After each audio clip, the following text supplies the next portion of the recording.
Welcome back. In this video, I'm going to show you duplicate apps on Samsung phone. Use two accounts on one device. So let's begin. First of all, go to settings. Scroll down slowly. You can see the advanced features option. Simply tap on their name to open the page. After that, scroll down again. This time you can see dual messenger option. Tap on it.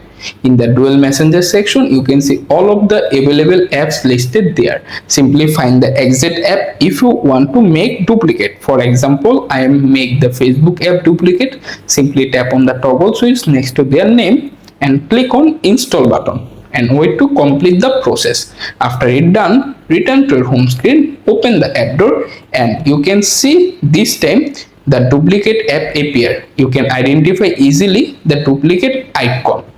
Now simply open your first app and use it. Also go back and open second app, and this time you can log into another account or sign up your new account and easily use both one device your phone. Thanks for watching guys.